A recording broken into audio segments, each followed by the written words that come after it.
Ato aning kuan sugdan tani ang reaction kini nga part una. I think murag part 1 ni siya eh. Part 1 ni siya nga kuan, part 1 ni siya nga video. Okay, sige.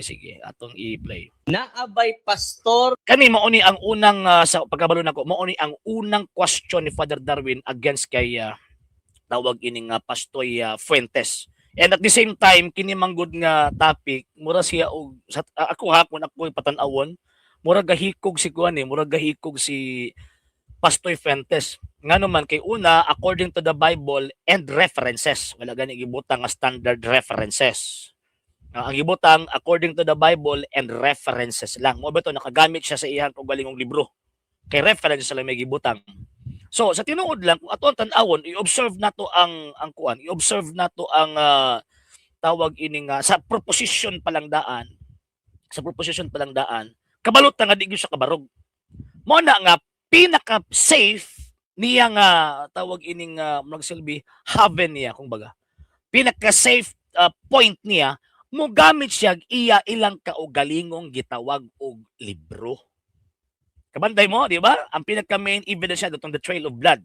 Nya ang Trail of Blood gisulat ni James Melton Carroll nga usa ka Baptist minister. Ano di man siya mo gamit og tawag anang sama sa iyang paggamit sa second stand katong kang Father Darwin na nga nagamit siya sa Encyclopedia Britannica. Nga nang wala man siya tawag anang nigamit. Nga naman kay mapakong man siya. Sa kasaysayan sa gitawag og Baptist. Mapakong man siya. Ang nahitabo sa tinuod lang dili magyud di gyud siya kabarog kung mogamit siya og standard references. Ang di man siya kabarog kay ang standard references dili muhaom or dili mudapig sa ilahang gitawag og claim. Ma'am Deshel Gregorio, good evening. Sir Chipro Trimida, good evening. Dili mo haom ba sa ilahang gitawag og i-claim. Mo na og kabantay mo ang main reference katong siya pay ni barog ang Trail of Blood nga gisulat sa usa ka Baptist minister. Abi ninyo unsay mga tawag ining alibay ana nila nga di sila mudawat sa tawag ining nga sa reference. Pari ra may gasulat ana, monsenyor ra may gasulat ana, ang tawag ining ay katolikong history ra may gasulat ana. Pero tanawa. Di ba tanawa? Sa pag-atubang og debate di sila mo gamit og isang reference kuno kasi katoliko kuno na pero ni gamit sa ilang kaugalingong kasaysayan. Ang rason naman may kaugalingong kasaysayan. Yes. Di nato na ihikaw nila nga tawag ining di na to na ihikaw nila nga mogamit sila ilang kaugalingong history. Pero ang question ana, verified ba ang maong gitawag og history? Verified ba? Kaya ako pwede man ko maghimog akong kaugalingong history. Pero ang question ana, kana ba akong gisulat verified ba? Hindi man mahimong ma-verified. Kay ang history man kung atong tan-awon ang matag libro man gud, na ay mga detalye nga wala sa ubang mga libro. Pero nung ka nga magkasumpaki ang maong gitawag og mga libro. Dili na magkasumpaki. Ngano man kay ang source nila na mga panahon nga ang mga stories pari-pareho silang mga sources. Pari-pareho silang mga sources. Karon ang giatbang mo ba to nagkatawag ko kay historical facts at bangan nimo og listahan. Actually, ma-consider man gud nako nga listahan sa bulad. Ma-consider na ko ba nga listahan sa bulad ba kay instead of provide ng evidence ka klaro, mag-provide ng imuhang kaugalingon. Mas credible pa ang mga pari nga mga istorya kontra sa ilang kaugalingong istoryan. Kano man, magsulat sila dapig sa ilay. Ang mga pari nga mga istoryan dili, nga naman kay gitan-aw nila pag magsulat na sila, ilang ihatag or ilang i-assure sa mga nagbasa nga naa sila credibility to write o tawag inong to give an information by way of writings. Di ba? Ana na eh. So dinhi sa tinuod lang kung ako ang tawag ining assessment sa kini nga topic, dili siya tawag ining makabarog, di siya makakot og ubang pa mga libro ngano man kay mo na kung gingon di mo dapig ang iyang claim nga ang Baptist Church, ang mga Baptist pastoy naa sila tawag ining apostolic succession. Nya magkatawa pag yugo kay naa pa siya sa fallacy niya di siya makahatag og unsang klaseng fallacy ato ning ipadayon. At sa Bible Baptist Church makakunik ni San personally, yes or no? Ingon lagi ko nga no sa kang Pedro. Pero we have Actually, diri, kuan ni, kaya nga question na tukan siya eh. Ang gabantay mo, naluding siya ba? Naluding siya. Kaya mo tanawon, ilhan kini mo nga, gi-absorb niya ang tawag ining question, gi-absorb niya, iyang gipugos ang tawag ng iya habitang motor, unsa na kaning part sa iyang brain, nga mo provide og answer, nga dili maka-provide og answer ang iyang una.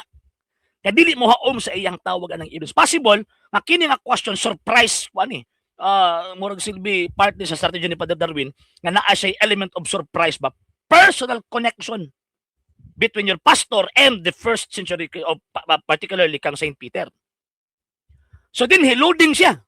Balik ko na to. Kini nga portion loading siya eh. Or no? ingon lagi ko nga no sa kang Pedro. Pero we have kaning gitawag og Di ba? Di ba? Di ba? Kada siya nga question, wa siguro niya mabantay ba? Lahi siguro ang iyahang tawag ining unsa na. Lahi siguro ang iyang gipangandaman o niya surprise ang question. Na abay personal connection. Siguro ang iyang sumpay ana nagunahon na siya unsang klaseng fallacy ni tawag ining iyang mang-ikuan nga fallacious. Ang tawag ining nga question, unsang klaseng fallacy?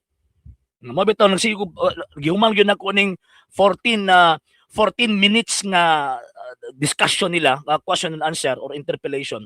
Sa pala interpellation, kung gi-provide ba niya kung unsang klaseng fallacy or illogical argument ang gigamit sa question ni Father Darwin. Pero nahuman na lang ang interpellation, wala siya naka-provide eh. Lahi man ta, pag mintag fallacious na. Unsa man ang klase ng fallacy? Fallacy of argument of adverecondium, fallacy of non sequitur, fallacy of suppressing the facts. Uban pa. Ato ang i-provide ang information kaya para makabalo sila. Unsang klaseng fallacious argument ang nakomit sa kong kalaban. Pero din wala eh. O niya pagkaman naapagi panahon nga nag-act siya as moderator. 10 seconds. Buti pasabot, nahubog si Mr. Fuentes. Atong i-continue. ning tawag ani reference nga gikan ni John the Beloved pero apostol gihapon. So dinhi ang iyahang tawagan ng kuan. Wala may connection kang Peter. Ang among connection dito kang Saint John the Beloved. Mo ilahadong connection dito. Pero ang question ana, ang mga kasimbahanan karon nga ilabi na sa eastern part of the empire, kana mga eastern churches. Wala man ko'y nabasa sa history na Bible Baptist. Yabaga.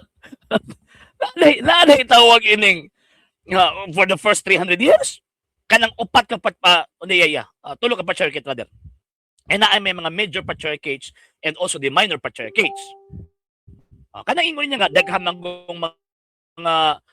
manggong mga Kristiyano manggod tawag niya kani abot tinuod biya na. Daghan ang Kristiyano kaniadto for the first century niabot sila not less than 500,000. Pagka second century niabot sila not less than 2 million. Pag-abot og third to fourth century ni samot nga mas nidaghan sila. Mo bitaw nagkabuang din na ang mga tawag ining mga emperors. Pero ang problema kanang iyang claim na apil ang Baptist, wa kay mabasa dito nga apil ang Baptist. Wala mabasa in the sense nga wala sa kasaysayan. Anong wala man sa kasaysayan kaya ang iyang pundok kanang iyang ang gi-claim nga naa ko ni apostolic connection walay usukan pa ba dili pa existido at that time. Dili pa existido. Sige.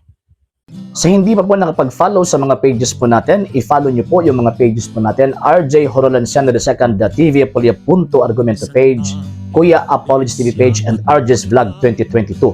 And pwede rin po kayo mag-send po dyan ng Facebook stars. And also, sa ating po mga channels, sa hindi po nakapag-subscribe, i-subscribe po ninyo yung mga channels natin, The Lay Catholic, Apologist International Official, RJ Sano II TV, Kuya Apologist TV, and Barrio Kawayan Religious Forum. And pwede rin po kayo mag-send po dyan ng super sticker, super chats, and super thanks. And maraming salamat po sa mga kapatid at mga Katoliko na ulis pong tumutulong sa programa po natin. Maraming salamat po. Nang dahil po sa tulong at suporta po ninyo ang programa pong ito, until now, andito pa rin po sa social media. And until now din po, nangangailangan pa rin po tayo sa tulong at suporta po ninyo dahil wala po kami magagawa rito mga sir, mga ma'am, kung wala po yung tulong at suporta po ninyo. Sa gusto pong tumulong, sa gusto pong sumuporta, pwede po ninyong ipadala ang tulong at suporta po ninyo sa pamamagitan po ng ating mga account numbers dyan po sa ating pong screen. And pwede niyo po kaming i-message sa ating pong page kung via remittance po yung papadala po ninyo. Maraming salamat po in advance.